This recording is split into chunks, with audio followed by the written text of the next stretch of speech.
సోల్పేట వెళ్ళి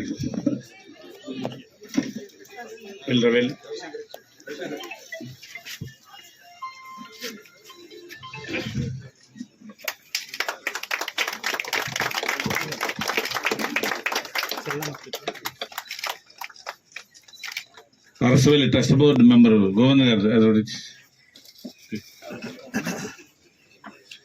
స్టార్ మహిళలు మన సవంతి మీరును వాసంతి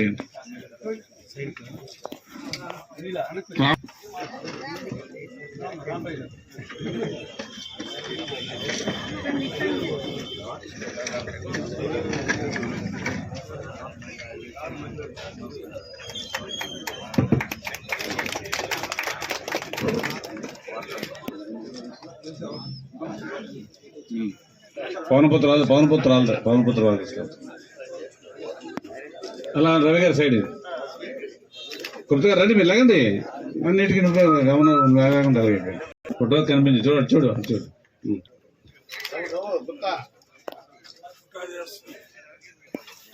అన్నపూర్ణ మెడికల్స్ అయింది 50 ఏళ్ళ మెడికల్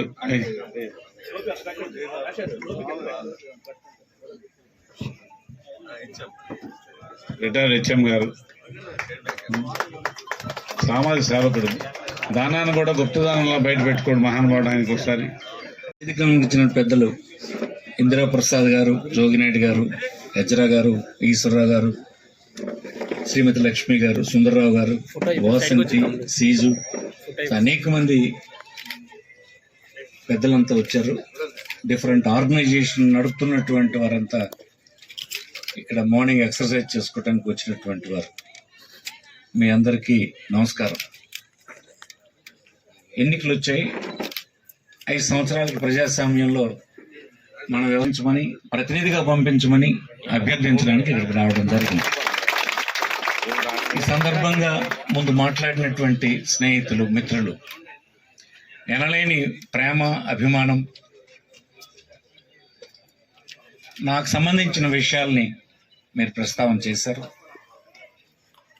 మీ అభిమానానికి పాత్రులు కావడం నా అదృష్టమని ఈ సందర్భంగా మీకు మనవి చేస్తున్నాను. మేము అధికారంలో 5 సంవత్సరాలు ఉన్నాం. అందుకోసం ఎవరినో విమర్శించి వెళ్ళిపోవడానికి ఇది సమయం కాదు.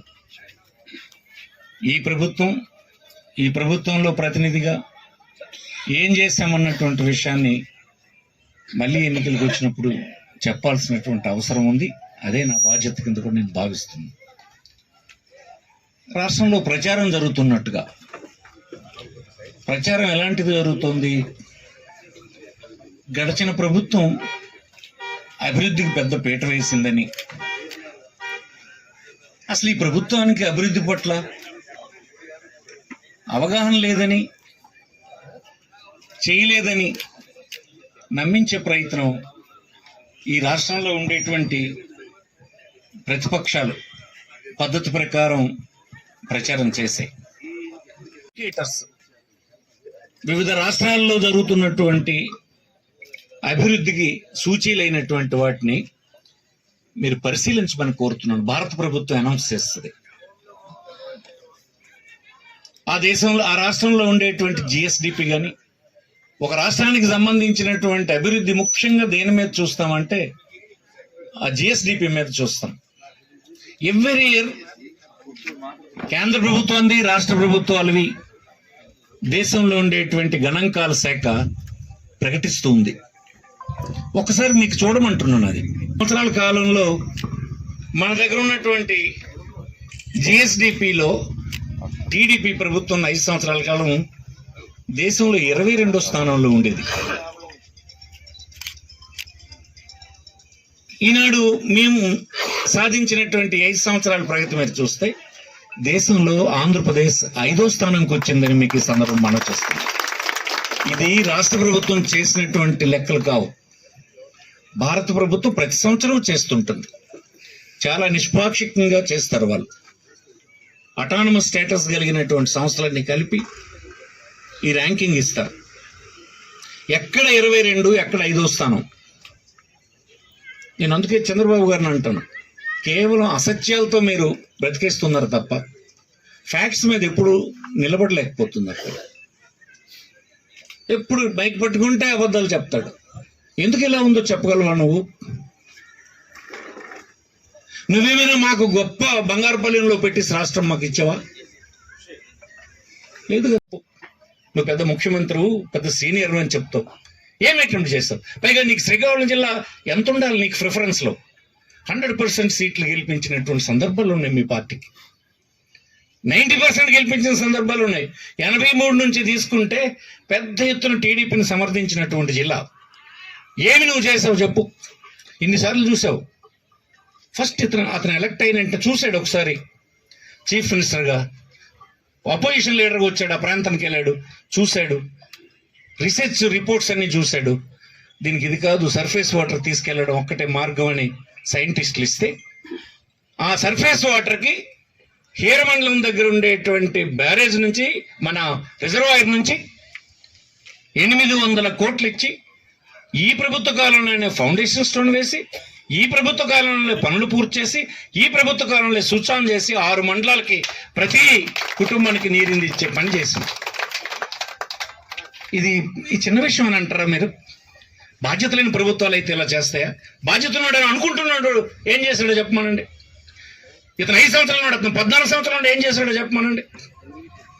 పోనీ చేప రోజులేద్దాం, చంద్రబాబు నాయుడు ఈ జిల్లాలో చేసినటువంటి ఒక ఇన్స్టిట్యూట్ చూపించమనండి. ఇప్పుడే ఒక పెద్ద ఆయన మాట్లాడాడు, 23 ఇన్స్టిట్యూట్లు ఇస్తే ఒక్కటి కూడా ఇవ్వలేదని. అన్యాయం కదా ఇది. నష్టపోయినటువంటి రాష్ట్రానికి కేంద్ర ప్రభుత్వం 23 సంస్థలు నేషనల్ ఇన్స్టిట్యూట్లు ఇస్తే, నువ్వు ఒక్క సంస్థ కూడా శ్రీకాకుళంలో పెట్టకపోతే, మూగజీవాలలాగా ఇక్కడ ఉన్నటువంటి టీడీపీ నాయకులందరూ నోరు మూసుకొని ఊరుకొని, ఈరోజు పెద్ద నాయకులు అనుకొని అభివృద్ధి చేస్తాం అనుకుని మళ్ళీ మీకు ఓట్లు అడుగుతూ ఉంటే, అవి మీరు నమ్ముతూ ఉంటే ఎలాగంటాను నేను? నిజంగా అడగాల్సినటువంటి సత్తా మీకు ఉందా అని అంటున్నాను. 13 జిల్లాలు కలిగినటువంటి రాష్ట్రానికి 23 సంవత్సరాలు వచ్చినప్పుడే కేంద్ర ప్రభుత్వం పెట్టినటువంటిది ఒక్కటి నువ్వు పెట్టించలేని స్థితిలో, అడగలేని స్థితిలో మీరుంటే ఏం మీకు ఎన్నుకోనేం ప్రయోజనం? మళ్ళీ మీ గవర్నమెంట్ వచ్చినా, మీరు ఎన్నికైనా ఈ జిల్లాకు సంబంధించినటువంటి ఏ అంశానైనా పరిష్కరించేటువంటి ధైర్యమో, అవగాహన, ఆ స్వేచ్ఛ చెప్పగలిసినటువంటిదో మీకు ఉందా అని అడుగుతున్నాను నేను. ఇన్ని సంవత్సరాలుగా రుజువైందని మనం చేస్తాను. అక్కడ కాదండి, ఇంకెక్కడైనా చూపించమనండి. మన హాస్పిటల్, ఈ పక్క గోడవతలో ఉన్న హాస్పిటల్ ఎంత భయంకరంగా ఉండేదంటే, లాస్ట్ 5 years ఒక నర్స్ లేదు, ఒక డాక్టర్ ఉండేవాడు కాదు. మన ఇళ్ళల్లో అందరూ డాక్టర్లు ఉన్నారు. ఒకసారి అడగండి హాస్పిటల్ గురించి మీరు. ఎలా ఉందో మన పెద్ద హెడ్ క్వార్టర్స్ హాస్పిటల్ అడగమనండి. ఏ ఒక్క ఇంటి పిల్లడైనా డాక్టర్ ఉంటాడా మనండి. అప్పటికిప్పుడు కంపారిజన్ చెడిపోయిందనంటే ఏంటి చెడిపోయింది? మీరు ఊరికనే ఈటీవీ చూసేసి, TV5 చూసి చెడిపోయింది రాష్ట్రం అని అనుకుంటారు మీరు. స్టేడియం చెడిపోయింది, స్టేడియం అవ్వలేదు, ఓకే అవ్వలేదు. స్టేడియం అసలు పడగొట్టింది ఎవరండి? పడగొట్టినటువంటి వాడు ప్రాపర్ అడ్మినిస్ట్రేటివ్ శాంక్షన్ ఇవ్వాలా? అది సరిపడే డబ్బులు ఇవ్వలేదు.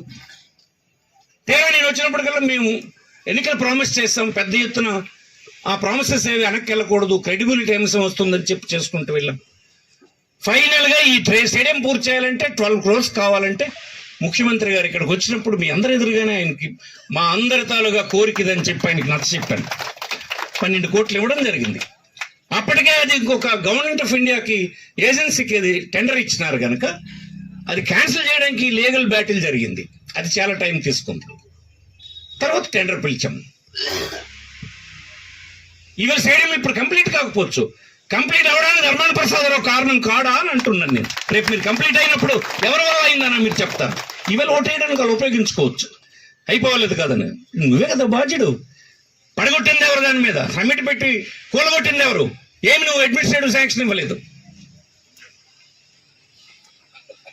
అలాగే రోడ్డు ఏంటండి నేను చేసిన తప్పు? రోడ్డు ఏం జరిగిందని అంటే, గవర్నమెంట్ ఆఫ్ ఇండియా సెలెక్ట్ చేసినటువంటి రోడ్డు అది. నా శిష్యుడైనటువంటి ఒక సూపర్ ఇంజనీర్ ఇక్కడ పనిచేసేవాడు R&Bలో, నేను మినిస్టర్ ఉన్నప్పుడు, రామచంద్రరావు అని బ్రాహ్మణ్ ఒక అతను. ఆయన సార్ నేను చీఫ్ ఇంజనీర్ అయ్యాను, మనం ఏదైనా మంచి రోడ్డు ఒకటి చెప్పండి, నేను తంటాలని నేను పడి శాంక్షన్ తీసుకొస్తాను అని చెప్పి నేను మళ్ళీ మన గవర్నమెంట్ వచ్చినప్పుడు చెప్తే, మాకు ఇదే రైల్వే స్టేషన్ కదా శ్రీకాకుళం, ఇది పెట్టి రామచంద్రరావు అని చెప్తే, ఆయనంతలో ఆయనే కావలసినటువంటి పేపర్స్ నా చేతి పెట్టించి ఢిల్లీ వరకు ఫాలో అప్ చేసి 40 crores రోడ్డు తెప్పించడం జరిగింది. ఎగ్జాక్ట్లీ ఏం జరిగిందంటే, టెండర్ పిలిచారు. టెండర్ ఎవరికో కన్ఫర్మ్ అయింది. టెండర్ చేసినటువంటి వాడు పొందినటువంటి కాంట్రాక్టర్ నా దగ్గరకు వచ్చాడు. ఒరే బాబు, మాకు అది చాలా ఇంపార్టెంట్ రోడ్డు, ఎవరికి ఒక్క నయా పైసా నువ్వు లంచం గట్టేమి ఇవ్వద్దు, ఇచ్చినా ఒప్పుకోను నేను, నాకు కావాల్సింది మంచి నాణ్యత గల రోడ్డు ఒకటి వేయరా, జిగ్గుమన్నట్టు నాకు ఉండాలి రోడ్డు అని చెప్పాను. తప్పకుండా చేస్తాను సార్ అంటే అలాగే ప్రారంభించాడు. ఒక 14 crores వరకు పే బిల్ వచ్చింది. ఆడిది ఎలక్షన్స్ ముందు, ఎలక్షన్ నోటిఫికేషన్ వచ్చిన ముందు ఆ పేమెంట్ ఇవ్వాల్సి వచ్చింది. పేమెంట్ ఇచ్చేటువంటి పరిస్థితి ఇప్పుడు లేదు. కారణం ఏంటంటే అవుట్ ఆఫ్ టర్న్ ఇవ్వాల్సి వస్తుంది. ఫ్యాక్ట్ ఇది. అవుట్ ఆఫ్ టర్న్కి పిటిషన్ పెట్టారు వీళ్ళు ఇష్టం వచ్చిన వాళ్ళకి బిల్స్ ఇచ్చేస్తున్నారు. Election commission